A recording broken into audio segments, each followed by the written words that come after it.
क्या आप सहमत हैं कि भारत में कृषि संकट के समाधान में अप्रत्यक्ष सब्सिडी की तुलना में प्रत्यक्ष लाभ हस्तांतरण अधिक कुशल एवं प्रभावी विकल्प है?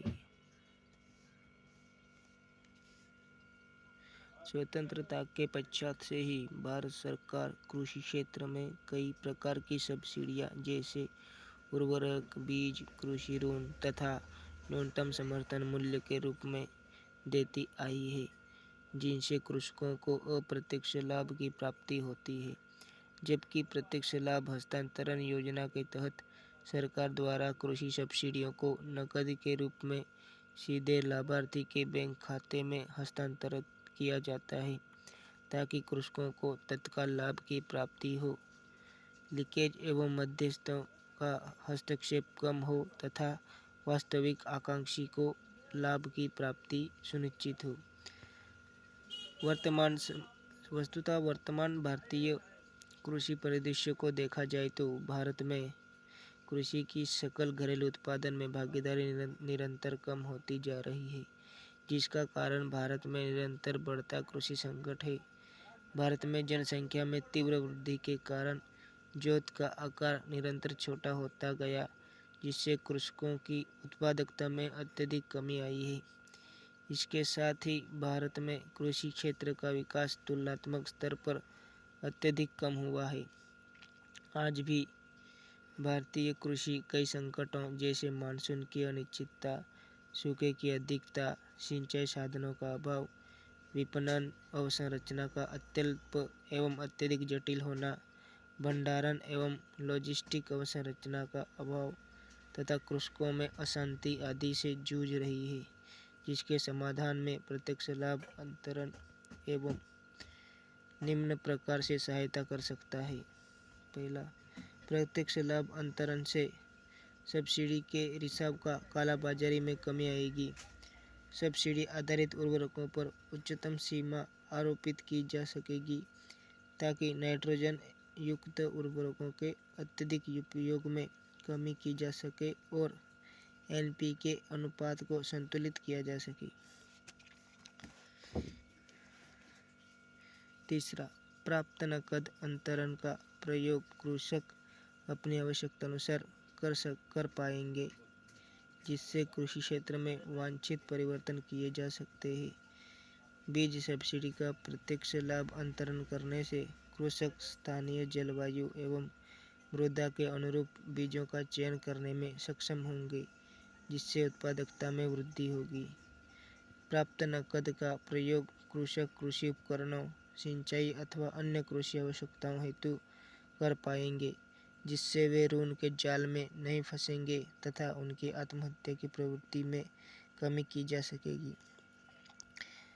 एमएसपी पर प्रत्यक्ष लाभ अंतरण से बाजार की गतिशीलता का प्रभाव कृषक पर नहीं होगा, जिससे प्रतिकूल स्थिति में भी उसकी आय पर नकारात्मक प्रभाव नहीं पड़ेगा।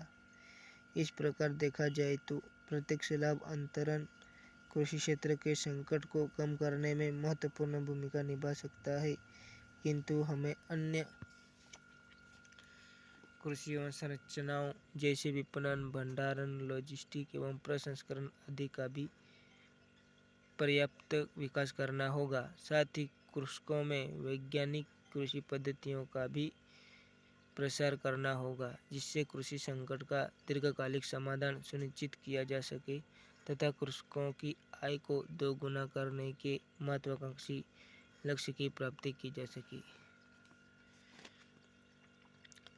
प्रश्न नेक्स्ट, चक्रीय अर्थव्यवस्था से आप क्या समझते हैं? सतत विकास के संदर्भ में इसकी उपयोगिता का परीक्षण कीजिए। आंसर है, चक्रीय अर्थव्यवस्था मीन्स सर्कुलर इकोनॉमी उत्पादन और उपभोग का एक मॉडल है, जो अपशिष्ट को न्यूनतम करने और संसाधनों का अधिकतम प्रयोग करने पर लक्षित है। इसका पुनर्योजी दृष्टिकोण एक बंद पास परिरूप मतलब क्लोज लूप डिजाइन पर आधारित है, जैसा पारिस्थितिकी तंत्र में होता है, जहां पोषक तत्वों के साथ ही जीव चक्रीय रूप में अंतःक्रिया करते हैं। यह पारंपरिक रैखिक आर्थिक टेक मेक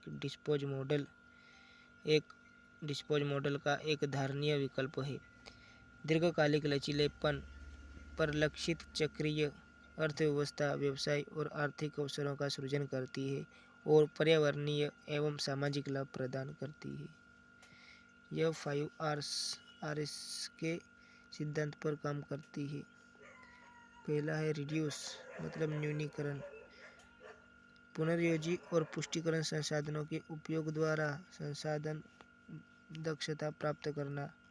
दूसरा आर है रीयूज पुनः प्रयोग, प्रयोज्य घटकों के अधिकतम उपयोग का बढ़ावा देना। तीसरा आर है रिसाइकल मतलब पुनर्चक्रण मतलब अपशिष्ट या प्रयुक्त सामग्री का उपयोग द्वितीय संसाधन के स्रोत के रूप में करने के लिए एक बूंद लूप प्रणाली का निर्माण करना। चौथा आर है रीमैन्युफैक्चर मतलब पुनर्निर्माण, पुनः प्रयोज्य अपशिष्ट का उपयोग करके नए उत्पाद बनाना। और पांचवा आर है रिपेयर मतलब मरम्मत, किसी उत्पाद के जीवन काल को उसकी इष्टतम क्षमता तक संरक्षित और विस्तारित करना।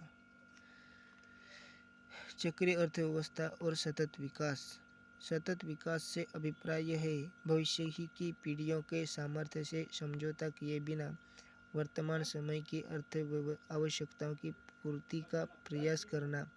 इस प्रकार चक्रीय अर्थव्यवस्था और सतत विकास दोनों एक दूसरे के न्यूनतापूर्वक और समपूरक है।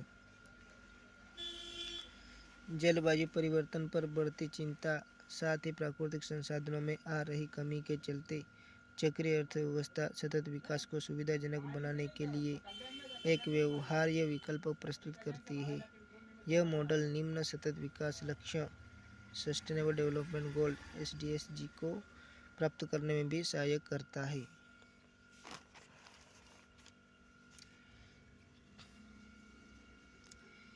लक्ष्य 9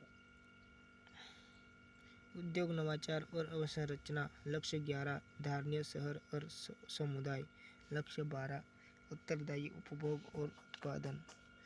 वित्त पोषण मॉडल और नीति निर्धारण में चक्रीय अर्थव्यवस्था को बढ़ावा देने के लिए विशेष रूप से विकासशील और उभरती अर्थव्यवस्था में विश्व आर्थिक मंच में संयुक्त राष्ट्र पर्यावरण कार्यक्रम एवं अन्य विभिन्न संगठनों के साथ मिलकर चक्रीय अर्थव्यवस्था में तेजी लाने के लिए मंच की शुरुआत की है। इस प्रकार चक्रीय अर्थव्यवस्था का मॉडल लाभप्रदता के साथ संरक्षण का संयुग्म करते हुए सतत विकास के लिए समग्रता अनुकूल प्रतीत होता है।